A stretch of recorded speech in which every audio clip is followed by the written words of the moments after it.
স্বাদ না ভোলার মতো একেবারে অবাক করা এই চিকেনের রেসিপিটা আপনি একবার এভাবে বানিয়ে খেলে এই রেসিপিটার আপনি ভক্ত হয়ে যাবেন। হ্যালো এভরিওয়ান, আসসালামু আলাইকুম।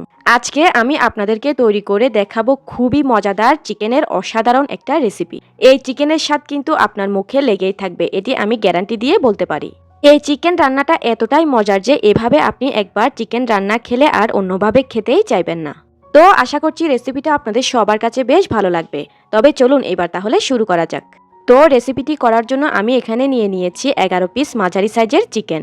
এই চিকেনের পিসগুলোকে আমি আগেই ভালোভাবে পানির সাহায্যে ধুয়ে পরিষ্কার করে নিয়েছি। এবারে আমি একটা ছুরির সাহায্যে এই চিকেনের পিসগুলোর গায়ে এরকম করে একটু দাগ কেটে দিচ্ছি, যেন সবগুলো মশলা খুব সহজে চিকেনের ভিতর ঢুকতে পারে। আমি সবগুলো চিকেনের পিসকে একইভাবে ছুরির সাহায্যে দাগ কেটে নিব।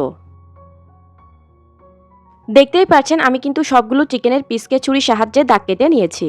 এবারে এই চিকেনের পিসগুলোকে আমি একটা বাটির মধ্যে তুলে নিচ্ছি। এবারে আমি এখানে একটা পাটার মধ্যে নিয়ে নিচ্ছি একটা পেঁয়াজের অর্ধেকটা। যেহেতু আমার চিকেনের পরিমাণটা কম, তাই আমার পেঁয়াজের পরিমাণটাও কম লাগছে। তবে আপনারা চিকেনের পরিমাণ অনুযায়ী সব মশলার পরিমাণটা বাড়িয়ে কমিয়ে দিয়ে দিবেন। এবারে এখানে আমি নিয়ে নিচ্ছি 10-12টার মতো ছোট সাইজের রসুনের কোয়া। এবারে নিয়ে নিলাম এক টুকরো আদা, নিয়ে নিলাম 2টি কাঁচামরিচ। এবারে নিয়ে নিলাম পরিমাণ মতো কিছুটা ধনিয়া পাতা। এবারে আমি একটা শিলের সাহায্যে এই সব কিছুকে একটু প্রথমেই থেতো করে নিচ্ছি। এবারে প্রথমেই আমি এগুলোকে একটু থেতো করে নিয়ে এরপর শিলের সাহায্যে এগুলোকে একেবারে মিহি করে বেটে নিব।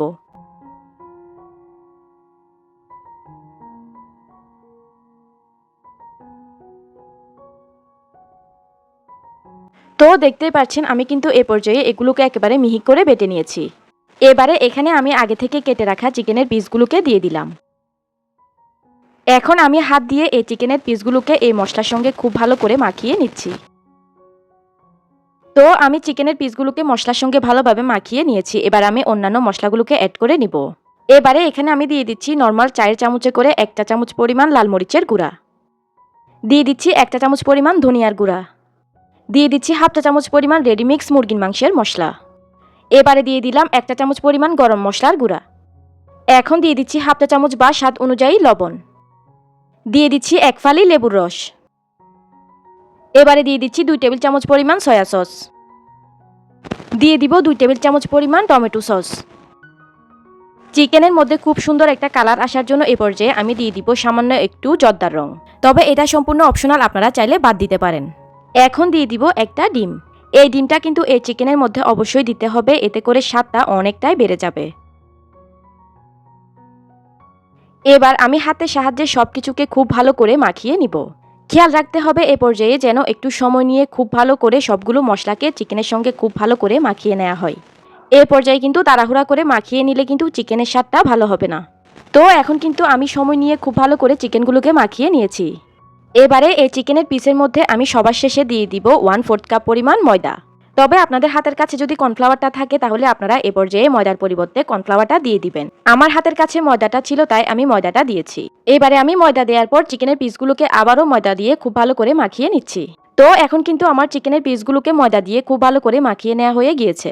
এবার আমি এই চিকেনের পিসগুলোকে কোনো প্রকার রেস্টে না রেখে ভাজতে চলে যাব চুলায়। সেজন্য চিকেনের পিসগুলোকে এই পর্যায়ে আমি একটা বাটির মধ্যে নিয়ে নিলাম। চুলায় এখানে আমি একটা প্যানের মধ্যে পরিমাণ মতো সয়াবিন তেল ভালোভাবে গরম করে নিয়েছি। তেল ভালোভাবে গরম হয়ে যাওয়ার পর আমি চুলার আঁচটাকে মিডিয়াম টু লো হিটে করে দিয়েছি। এই চিকেনের পিসগুলোকে ভাজতে আমি চুলার আঁচটাকে প্রথম থেকে শেষ পর্যন্ত মিডিয়াম টু লো হিটেই রাখবো। এবারে এই গরম তেলের মধ্যে আমি আগে থেকে মশলা মাখিয়ে রাখা চিকেনের পিসগুলোকে একটি একটি করে দিয়ে দিচ্ছি। আর এই চিকেনগুলোকে ভেজে নেওয়ার জন্য কিন্তু অবশ্যই ডুবো তেলই লাগবে, কম তেল দিয়ে কিন্তু এগুলোকে ভেজে নেওয়া যাবে না। এবারে যখন চিকেনের একটা পাশের এরকম একটু কালার চলে আসবে তখন আমি চিকেনগুলোকে উল্টিয়ে দিচ্ছি। চিকেনের পিসগুলোকে উল্টিয়ে দেওয়ার পর এবারে চিকেনের এই অপর পাশটাকেও আমি সময় নিয়ে খুব ভালো করে ভেজে নিব। চুলার আঁচটাকে কিন্তু মিডিয়াম টু লো হিটে রেখেই এই চিকেনগুলোকে ভেজে নিতে হবে। চুলার আঁচকে বাড়িয়ে এগুলোকে ভেজে নিলে এগুলোর ভিতরে কিন্তু কুক হবে না, ভিতরে কাঁচা কাঁচা ভাবটা থেকে যাবে। তাই চুলার আঁচকে কমিয়ে রেখেই এগুলোকে ক্রিস্পি করে ভেজে নিতে হবে। তো আমি কিন্তু সময় নিয়ে চিকেনের পিসগুলোকে এপিট ওপিট এরকম লালচে কালার করে ভেজে নিয়েছি। এ পর্যায়ে কিন্তু আমার চিকেনগুলো একেবারে ক্রিস্পি তৈরি হয়েছে। চিকেনগুলোকে ভালোভাবে ফ্রাই করে নেওয়ার পর দেখতেই পাচ্ছেন চিকেনের মধ্যে কত সুন্দর কালার তৈরি হয়েছে। আমার চিকেনগুলো ভালোভাবে এই পর্যায়ে ফ্রাই করে নেওয়া হয়ে গিয়েছে। এবার আমি এগুলোকে ভালোভাবে তেল ছেঁকে একটা প্লেটে উঠিয়ে নিব। ভিউয়ার্স, আমার রেসিপিটা যদি আপনাদের কাছে ভালো লেগে থাকে তাহলে কিন্তু ভিডিওতে অবশ্যই একটা লাইক দিয়ে দিবেন। ভিডিওটি অবশ্যই আপনাদের ফ্রেন্ডস অ্যান্ড ফ্যামিলির মাঝে বেশি বেশি শেয়ার করে দিবেন। তো ভিউয়ার্স, দেখতে তো পেলেন খুবই সহজে খুবই কম উপকরণে তৈরি করে ফেললাম Chinese restaurant style chicken fry. এই চাইনিজ রেস্টুরেন্ট স্টাইল চিকেন ফ্রাইটা আমরা যে কোনো রেস্টুরেন্টে খুবই দাম দিয়ে কিনে খাই। দেখতে তো পেলেন খুবই কম উপকরণে আমি আজকে আপনাদের সঙ্গে এই চাইনিজ রেস্টুরেন্ট স্টাইল চিকেন ফ্রাইয়ের রেসিপিটা শেয়ার করলাম। এই চিকেন ফ্রাইটা বানানো খুবই সহজ, কিন্তু খেতে অসম্ভব মজার। বাসায় মেহমান এলেও এই চিকেন ফ্রাইটা আপনারা খুবই সহজে খুবই কম সময়ে বানিয়ে দিতে পারবেন। আর যে কেউ কিন্তু এই চিকেন ফ্রাইটা খেয়ে আপনার রান্নার প্রশংসা করবেই।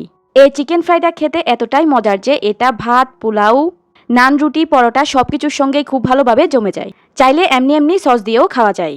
তো বরাবর মতো আশা করছি রেসিপিটা আপনাদের সবার কাছে বেশ ভালো লেগেছে। আমার চ্যানেলে যদি নতুন হয়ে থাকেন তাহলে চ্যানেলটি অবশ্যই সাবস্ক্রাইব করে পাশের বেল আইকনটি অন করে রাখবেন। এতক্ষণ সঙ্গে থাকার জন্য অসংখ্য ধন্যবাদ জানিয়ে আমি তাহলে আজকে এখানেই বিদায় নিয়ে নিচ্ছি। আল্লাহ হাফেজ।